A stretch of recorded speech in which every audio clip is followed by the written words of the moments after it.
Després vaig a començar la meva intervenció. Un any més venim al ple municipal a debatre els pressupostos del 2015, a debatre el futur de la nostra ciutat, però també a fer una anàlisi del que hem viscut en els darrers anys en matèria pressupostària i també en matèria de personal, perquè l'anàlisi de la situació condiciona el que hem fet i el que farem en el nostre poble. El primer punt que vull començar a plantejar és la plantilla de personal, el capítol 1.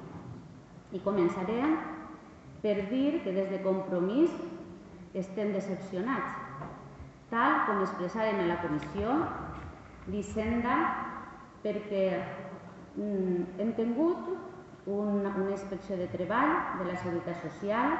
En ningú moment se mos va comunicar des del mes de maig que s'estava fent aquesta inspecció i el resultat d'aquesta inspecció ha sigut que l'Ajuntament té que fer personal indefinit no fixe a 7 persones, incloure-les en la RPP, un auxiliar del centre d'ocupació, un monitor del centre d'ocupació, 2 cuiners del centre d'ocupació, un monitor del centre de dia, un conserge de l'Escola Oficial d'Idiomes i un auxiliar de l'Escola Oficial d'Idiomes.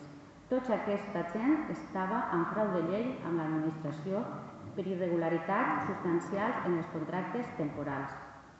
En segon lloc, ens centraré en l'execució de la sentència 353 del 2014 del Jutjat de lo Social 12 de València, on falla com acomiadament nul al senyor Carlos Gómez per vulneració dels drets fonamentals del treballador, cosa que no havia ocorregut mai en la història d'aquest Ajuntament.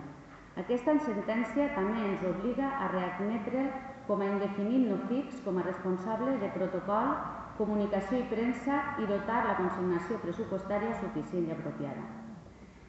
Degut a aquesta reincorporació, no entenem com en aquests pressupostos continuem amb el contracte de personal eventual assessor de premsa i protocol, càrrec de confiança, que anem a tindre, ja que hem tingut que readmetre per ordre judicial a la persona que sempre havia fet aquestes funcions.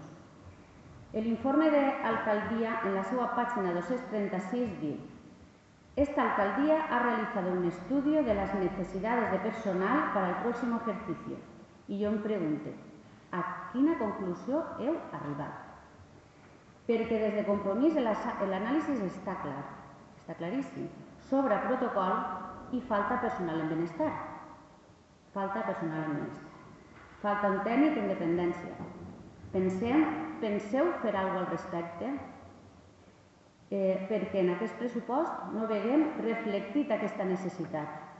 I ara, en aquest ple, demanem a l'equip de govern, com s'han demanat ja en reiterades ocasions a través de la nostra companya Gallivana, que respecten aquestes deficiències i s'actuen. Afegir que tots els informes dels sindicats són desfavorables, com sempre, és reiterat, no? Però enguany tenim un informe, el de la UGT, que per la seva dedicació i les seues aportacions vull destacar en aquest plenari. Primer que tot, en l'informe hi ha una qüestió que se planteja i és que ells escriuen i diuen que no s'ha fet mai cas ni s'ha convocat cap reunió de la mesa general per a debatre tots aquests temes que després vaig a fer un xicotet esbós. I això, personalment, estic, evidentment, anonada, perquè després de les reunions on el senyor regidor de personal ens diu que es reuneixen els sindicats contínuament, no entenem com totes aquestes qüestions que van a narrar-se ara no s'ha convocat en la mesa general, quan és una reivindicació d'un dels sindicats, que suposo que de tots.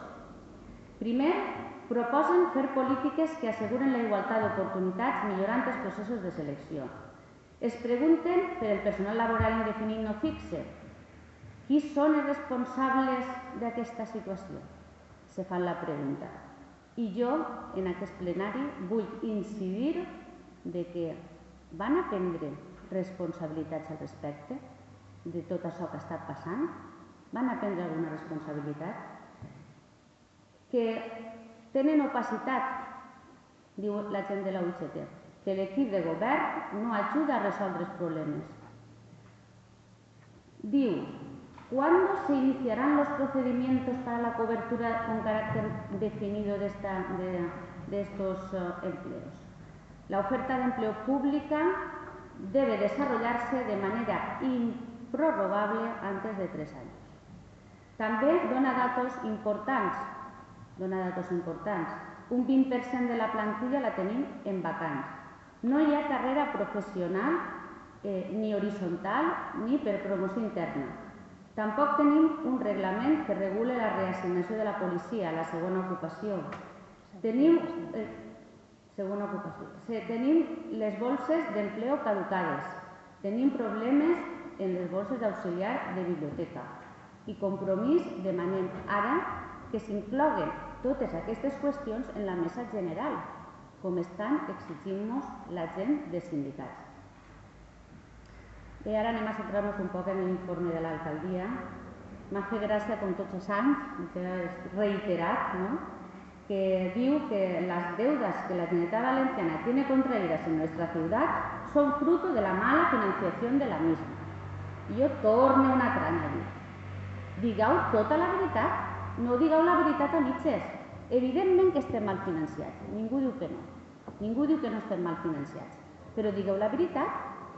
El problema que la Generalitat no ens paga és per el malbaratament que ha obtingut de la gestió en la Generalitat Valenciana, per la corrupció que teniu en el PP a nivell de País Valencià i perquè sou uns mals gestors. Sou mals gestors, ho heu demostrat. Des que ara estan, és que és així, heu sigut mals gestors. Som el País Valencià, tenim la pitjor nota en gestió de serveis socials. Som la pitjor nota del País Valencià en dependència i tenim el major creixement de pobresa infantil. Això és una realitat. Reiterar, ara sí, vaig a reiterar un poc l'agraïment que ha fet el meu company Paco. Volem agrair al regidor que porta endavant els plans d'ocupació per la seva dedicació i la seva participació. Donar-nos participació a tota l'oposició per a treballar amb les portes obertes per a poder introduir millores en els plans d'ocupació. Però, seguint l'anàlisi del senyor alcalde, ens diu que la crisi ha provocat un augment de l'atur desmesurat i que està mermant la renda disponible de les famílies i que això suposa un drama. També som conscients de que la política municipal debe de ser un instrumento para apoyar y ayudar a los vecinos. Però això va totalment en contra del brindis que li ha fet Compromís a l'equip de govern i que Rajoy els està obligant a fer enguany de tindre un augment del 10% d'IBI. I vostès, d'ALTR, amb la seva decisió estrela d'enguany, que ha sigut rebaixar el gravamen de l'IBI. Això és totalment incongruent. És una decisió nefasta i irresponsable. Nefasta i irresponsable. Perquè tenim més de 3.000 aturats.